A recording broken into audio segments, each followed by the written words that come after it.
So where did the idea of providing short-term accommodation or respite in Bali come from? What inspired that? How did you make that leap? One of the key strengths of our organisation is our flexibility, and so we're very much demand driven. We've been very demand driven and responded to demands. So our first SIL home that we built filled in 5 days, and in 4 years it's never had an empty bed. So it's very much about demand. So why did you choose Bali? Why not Fiji or somewhere else? You're not based in Perth. I could understand if you're in Perth why it would be Bali, because that's like the next suburb. Yes. But Fiji is obviously closer to here, to the east coast. So why Bali? We chose Bali because every SIL provider knows the challenges: compliance, rosters, claims. But what if you could work smarter, grow faster, and make a bigger impact? Welcome to SILosophy, where we have real conversations about what it takes to succeed in supported independent living. This podcast is powered by Tania Gomez Consulting and Resolve. Let's get into it. Welcome to SILosophy. I'm your host, Tania Gomez, and this podcast is brought to you by our wonderful friends at Resolve. Today, I'm joined by Dr. Rodney Jilek from Community Home Australia. Welcome. Thank you, Tania. Thank you for inviting me. Yeah, so wonderful to have you here. And today I want to talk to you about the innovative concept that you have. I'm calling it Paradise with Purpose, your Bali STA or short-term accommodation experience. Before we jump into that, can you give us a little bit of background about Community Home Australia and also your professional background? Sure. Community Home Australia is an ACNC registered charity, and we're a registered NDIS provider. We've been around almost 4 years now, and started as a specialist younger onset dementia service.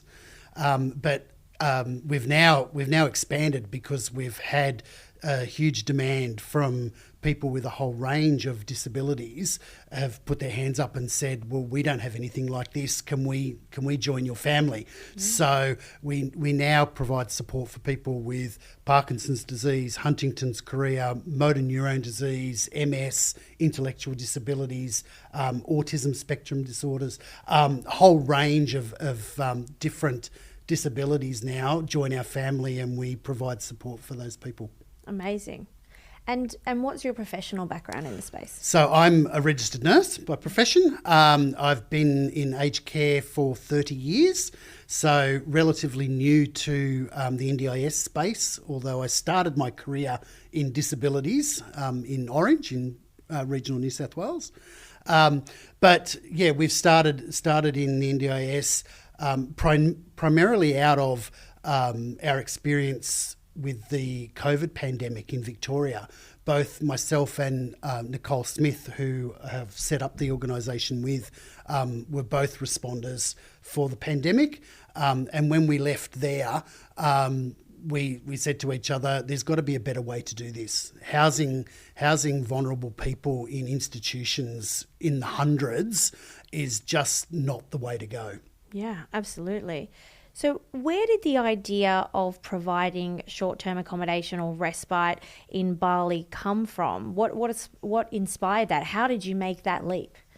Well, it's funny because one of the key strengths of our organisation is our flexibility, and so we're very much demand driven. And unlike a lot of providers who set up a company and buy houses and open SIL houses and then struggle to find people, we've been very demand driven and responded to demands.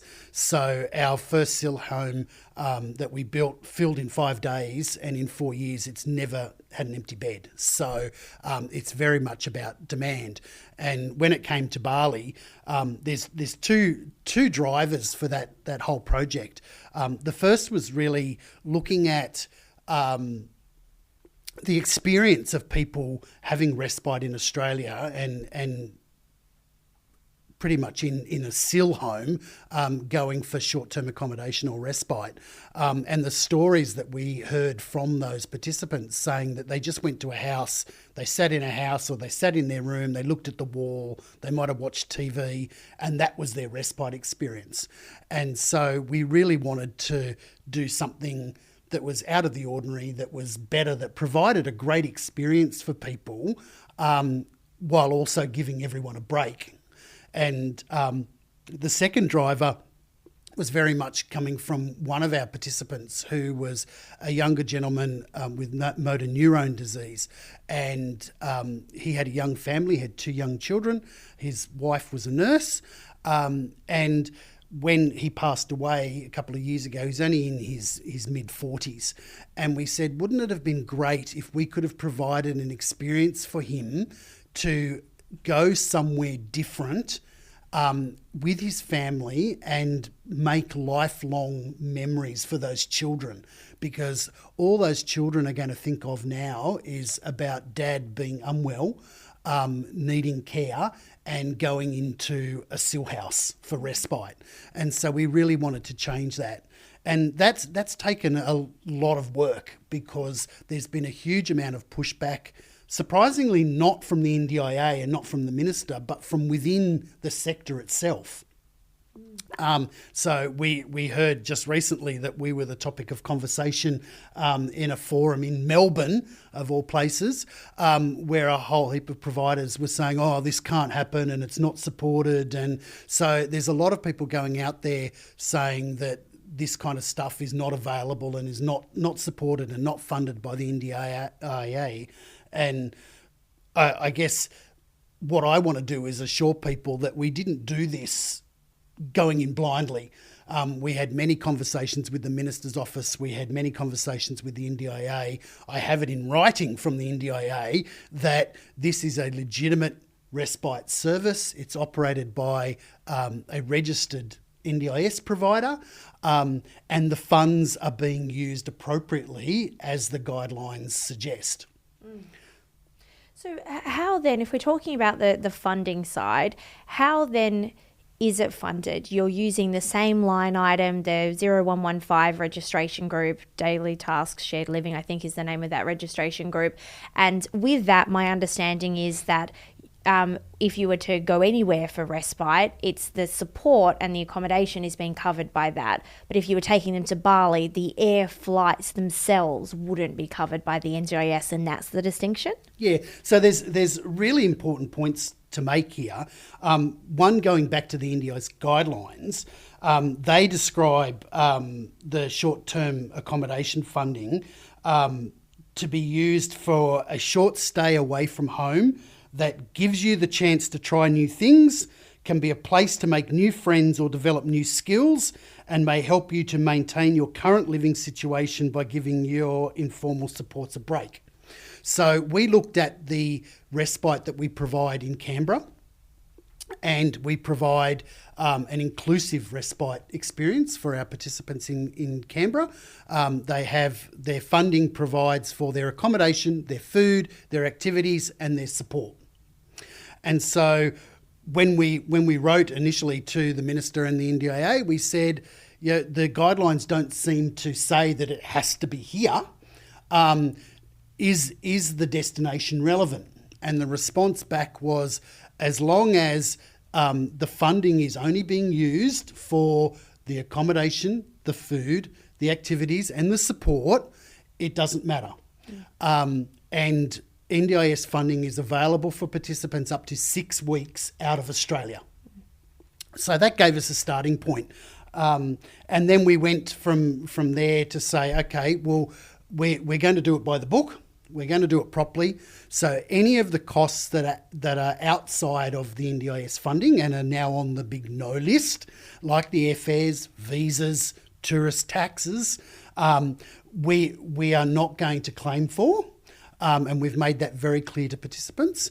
But what we have done is, as a charity, we've said to people, if your financial means are not enough to make this accessible for you. We want this to be accessible for everyone. So if you can't afford to pay for those add-on items, we will pay for them on your behalf through our charitable and philanthropic fund.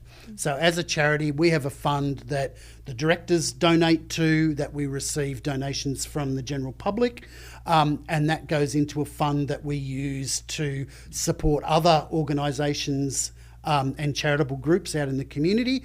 We also use it to fund sponsorships for the University of Canberra. So we have undergraduate and postgraduate scholarships that we provide for students that are studying in dementia and in gerontology, and also for this program. So we will cover all of those things that the NDIS doesn't cover. What happens in reality now is that people coming to Community Home Australia for respite, if they go to Bali to have their respite, it actually costs the NDIS less than what it would cost here. And the reason for that is that we don't charge the NDIS for Saturday rates, Sunday rates, public holiday rates. It's all basic Monday to Friday STA rates. And we, on top of that, the benefit for the participant is that even though we would only charge at a 1 to 3 rate, each participant that travels to Bali has a one-on-one support person from Australia. So there is a registered nurse or a support worker travelling from Australia with them. And then they are there throughout the entire stay, and they are supplemented by registered nurses and enrolled nurses from Indonesia. So as a business, you've obviously made that decision. Have you decided to pay the Monday to Friday rates as opposed to the weekend or other rates so that you have the argument that it's going to cost less? Is that the business decision? No, the business decision is around the structure of the organisation. So we set up Community Home Australia to break even. That was our intent. We didn't want to put pressure on the direct care staff and the management team in Canberra to make bucket loads of money. I had a choice when I started the organisation with Nicole to either go one of two ways. I could either make bucket loads of money and sit on my pile of money and enjoy a very lavish life, or I could use that money to make a difference in people's lives, and that's the decision that we made. So I've been offered to buy two NDIS providers that are a similar size to us. Both of them are posting in excess of $1 million profit a year. We make a small surplus, and we have ever since we've started. And the goal of our organisation is to be financially sustainable. I funded everything to start off with. Certainly the first year, I was funding payroll because they weren't making enough money to make ends meet. But the goal was always to be financially sustainable as a business, and that's the way that we've gone, and that's what we've achieved. So we look at our costs for services, and that's what we did with Bali. How much is it going to cost to provide these services? We looked at the restrictions for NDIS plans, and obviously NDIS plans are limited in their funding. We don't want to take all of their funding because they may need that at some other time. So we wanted to make it reasonable for everyone. As long as we could cover our costs, we were happy as a business. And for the participants, if we left them some money, they could then access other services later on in the year when they needed those services. Amazing.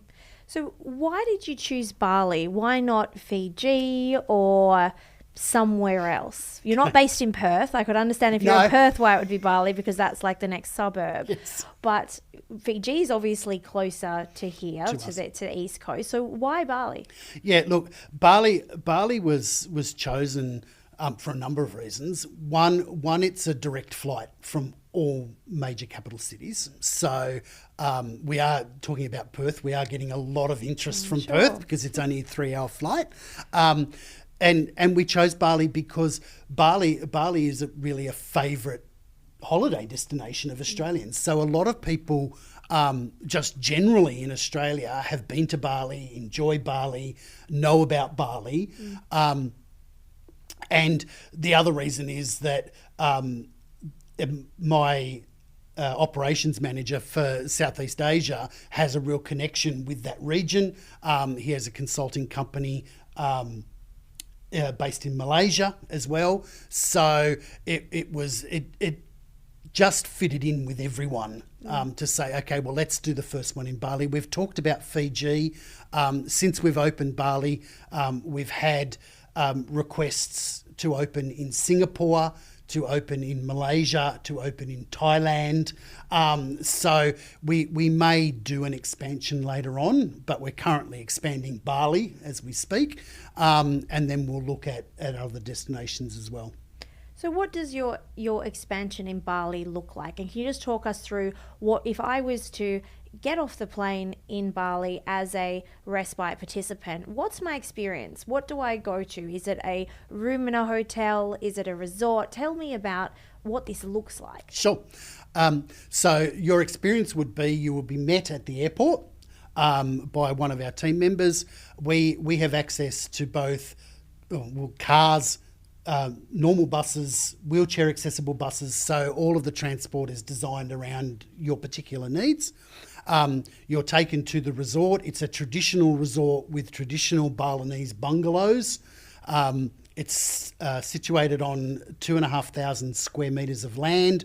It's right on the ocean, so it's oceanfront.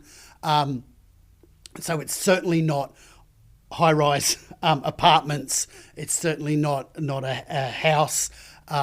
There's a restaurant on site. There's massage facilities on site.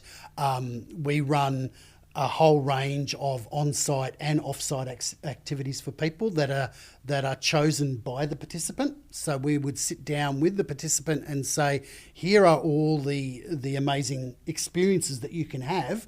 Which ones would you like to do? Do you want to do all of them? Do you want to do some of them? Do you want to travel away from the resort? Do you want to stay at the resort? So there's lots and lots of options there. There are registered nurses and enrolled nurses on site all the time.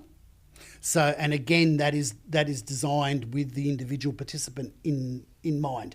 If you require one-on-one care or support 24 hours a day for your entire trip, that's what you get. Yeah. If you only need assistance in the mornings to get up and then you're right for the day, there's still assistance there, but you will have someone that will come and help you with those particular tasks. We recently had a lady travel to the resort from Melbourne. She has been using a wheelchair to mobilise for her entire life, and she was our very gracious test bunny who helped us to test the resort for someone in a wheelchair. They went off-site ATV driving with her family, went to the beaches, went to the water temple, had an absolute ball. And so we've done that with a number of people with a number of different disabilities to provide us with really valuable feedback to make sure that what we're providing we've got right. Yeah. And so we've got lists of enhancements from people living with dementia, people in wheelchairs, visually impaired people. And we're currently going through those lists to make all of those enhancements on site. Two of the villas we've already fully renovated. They have wheelchair accessible bathrooms. The entire resort is now wheelchair accessible, including the pool, the restaurants, the lounge. Everything is there. So that was the intent. It still operates as a mainstream resort, and one of the big things that we didn't want to create was a leper colony. So often people in aged care, in disabilities, they create these I can't even think of the word. Villages. A village. A segregated environment that only people that are seen as disabled go to. Some of the feedback that we received was that there is a very similar resort that functions on the northern beaches of Sydney. It's been functioning for quite some time, but it is only limited to people with spinal cord injury. So their families can't stay. People with other disabilities can't stay. It's only for that small cohort of people. And that's what we didn't want to happen. We wanted people with disabilities to be integrated with everyone else, to be inclusive, to participate with everyone else. The activities that are on offer are the same for everyone, regardless of whether you come, I go. My parents are coming in December. My father is in his 80s, lives with dementia. My mother is his carer. They are coming over. They will participate in the activities with the other guests of the resort. We're just doing a booking at the moment for an amazing gentleman who was a Paralympian, and he has a visual impairment, and he's coming to the resort as well. So the activities will be tailored for the individuals, and there's a huge range of activities that they can do. So from a commercial perspective, do you own the resort, or is it that you've partnered with a resort to house or host the guests for the respite stay? So the resort is owned by an Indonesian company that we set up. So to make it all happen, foreigners can't own property in Indonesia. So we had to establish an Indonesian company. And so that's the way that we've done it. So Community Home Australia has funded the entire project to the Indonesian company who has bought the resort and is operating the resort. Community Home Australia is the NDIS provider who will be providing the supports that go along with that. Amazing. And what has the feedback been from participants who have, how many people have you had come to the resort, and what has the feedback been? Okay, so the first group of people came through 2 weeks ago. So we had two gentlemen come from our SIL houses in Canberra. Both of those gentlemen live with younger onset dementia. We had Ashley who came from Melbourne and tested the resort out for a wheelchair user. And then we had Emily who came from Singapore, who also has younger onset dementia, and gave us some very Southeast Asian perspectives on the resort and how things were going. And look, the feedback has been phenomenal, really. Everything from wow, we didn't know this existed and we didn't know this was possible, through to you've thought of everything. And clearly we haven't thought of everything. We've thought of a lot of things because we've got a lot of experience. One of the things that people do get amazed about is there's very strong story that goes around, you can't drink the water in Bali. It's very true. The groundwater in Bali is contaminated. So if you drink water out of the taps, you're likely to get Bali belly. So given that a large number of our participants have cognitive deficits, we looked at the water and said, okay, and from my personal perspective, thinking of my father, if I told my father you can't drink the water, he'd say, yes, okay, understand, can't drink the water. And then 5 minutes later, he'd drink the water because he's forgotten. So what we did, the very first thing we did was we put in a 4-phase filtration and sanitisation system that filters all of the water across the entire resort. So now you can drink the water from the tap, from the bathrooms, from the shower, doesn't matter. Yeah. That's been in place now for a little over 2 months. We've had no cases of Bali belly. The team are now drinking from the water from the taps as well.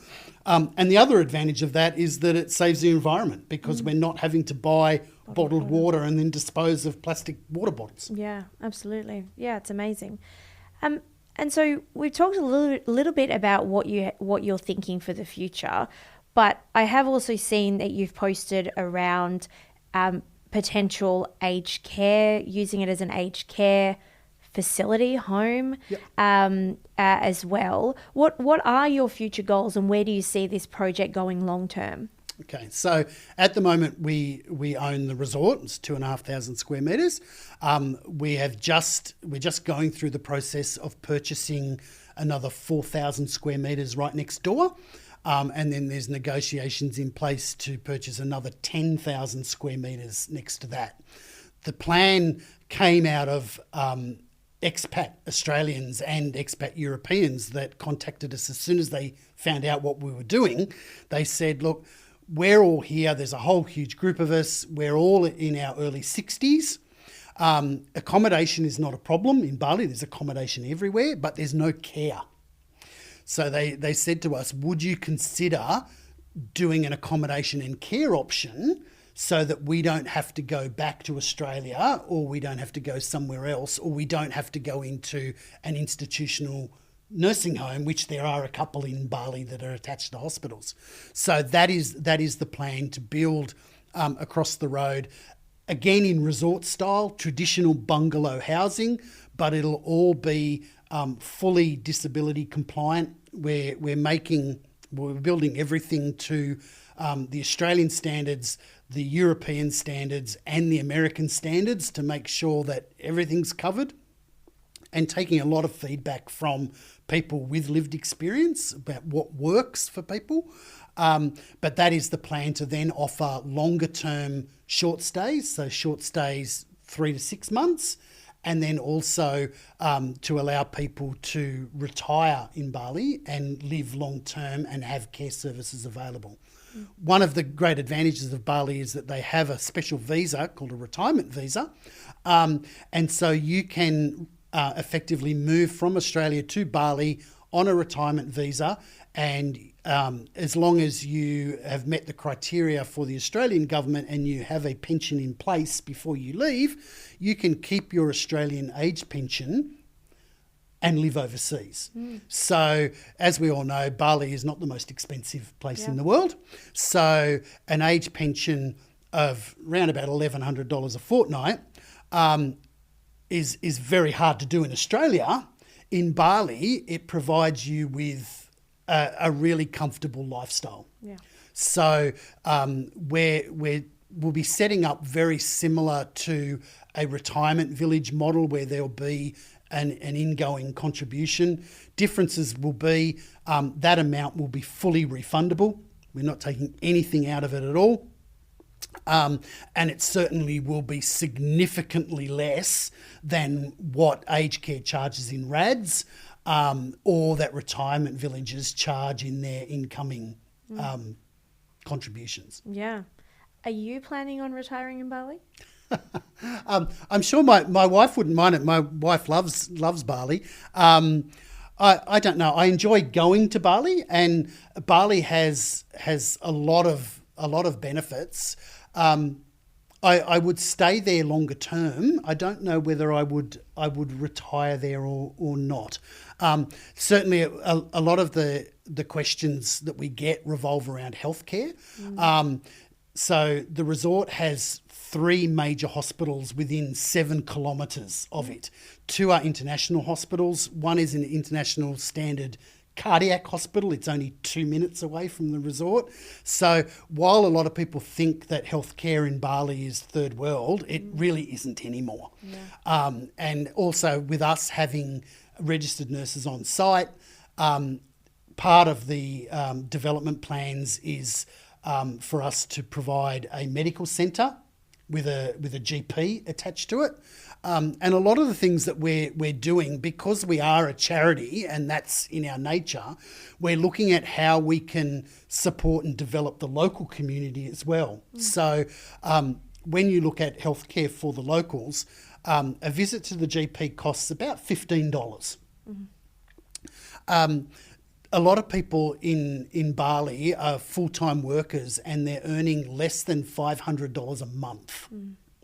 So while $15 doesn't sound like much for us, that's a huge chunk if I'm not well, and particularly if I have to go to repeated visits. So the medical centre will be free for locals so that they can come and see a doctor and have their medical needs provided for. We also do programs with the environmental groups over there. We do programs with the dogs, vaccinating and sterilising dogs and treating dogs. So there's lots and lots of charitable works that are happening over there that we're already involved in and already looking to expand. That's amazing. That's amazing. That was amazing. I learned so much from that. So thank you so much for joining us today. And I really can't wait to see what happens. We'll have to catch up with you in 12 months' time to see how everything's going. Yeah, not a problem. Thank you again for having me. Yeah, no worries. Good. That's a wrap on this episode of SILosophy. If this resonated with you, take a second to subscribe and share it with someone in the SIL space who really needs to hear this. Don't forget to connect with Tania Gomez Consulting on LinkedIn, Instagram, and Facebook for more resources, conversations, and support to help you grow your impact. Thanks for listening. Until next time, keep making a difference.